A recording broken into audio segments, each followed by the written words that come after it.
Happy Hump Day from all of us here on CH Morning Live. Canadians are going to celebrate Father's Day this Sunday by expressing gratitude through family gatherings, quality time, and thoughtful gifts. And when it comes to showing appreciation for Dad, there is nothing like the gift of single malt scotch. And here to help us out, to choose the right one, we say good morning to Jamie Johnson, the Canadian National Brand Ambassador for Glenfiddich and The Balvenie. Good morning, how are you? I'm great, how are you? Fantastic. We have a wonderful display in front of us. We sure do. Why is whiskey a great gift for Dad?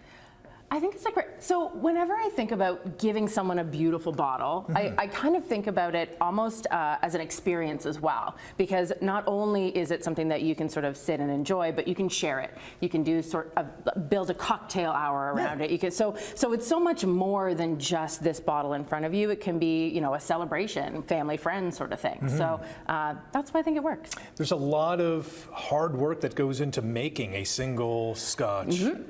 Absolutely, yes. And that's the thing, and the dedication of the whiskey makers for all of these sort of styles of whiskey really comes through. So, you know, if you're making it in sort of a cocktail, if you're, you know, having it on its own, you definitely want to make sure that you sort of make it the pinnacle of whatever's going on in the room. Okay. So what have you brought today?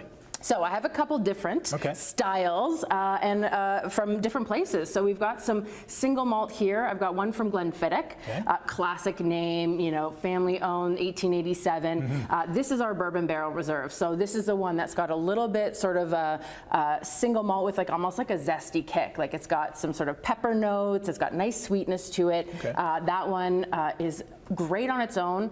Spectacular in an old fashioned, if that's the kind of thing that you're after. The Balvenie, which you said very well, by the way. Yes. That was proper. I was practicing. You did very well. I bought our Doublewood 12, which is our classic 12 years in American oak, finished in a sherry cask. And these ones, you know, when we talk about whiskey making, it's really the pinnacle of whiskey making. We've got, you know, craftsmen, copper smiths, and coopers that are dedicated to making these whiskeys by hand. So super special here. We have a classic Canadian whiskey here. If we're doing something, you know, backyard barbecue, if you want to do something that sort of feels very Canadian, very true to the summer, this is definitely the direction you want to go to.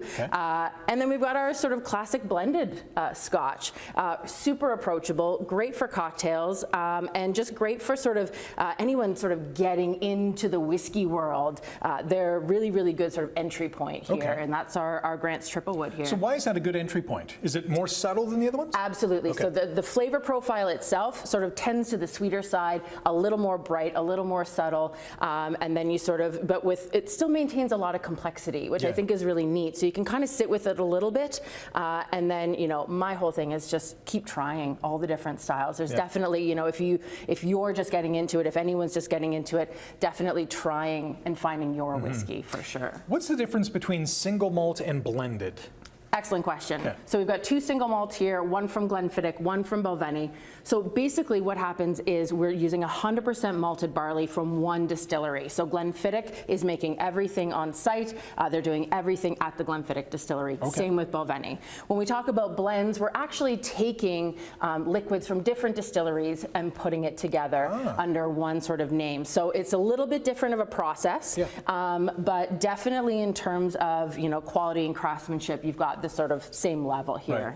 In terms of price point, is the single malt going to be more expensive? Generally, yes. Absolutely, yes. And that, some people, that sort of deters them from using them in cocktails, but I'm like a drink your whiskey however you like sort of gal. I would definitely say, you know, doing a single malt cocktail, let the spirit shine for sure. So making it, you know, a nice, simple, classic cocktail where the spirit's at the forefront for sure. Whether it's Father's Day or any day, is there a trendy flavor that people are getting into? Yeah, I think I'm seeing, like, especially with summer coming up, I'm seeing things sort of tend towards like the sweeter, the brighter, super approachable. So doing something that's maybe very classic, like a highball with like a little lemon in it, and just sort of not being afraid to get into these sort of, you know, more complex, really interesting, and sort of really bright and flavorful single malts for sure. Do you have a favorite on the table really quick? Put me on the spot. You know what? All of them. I know. I was going to say, I know, because they all feel like family to me. But I would say right now, and this is like a context thing, right? Yeah. I sort of go from bottle to bottle. I'm sort of loving the Glenfiddich 14, and I'm really into the cocktails right now. So Excellent. I'm, like I said, old-fashioned there. Jamie, thanks for joining us. My pleasure. And, Thanks for having me. all the links on our website, chch.com/morninglive. Good morning.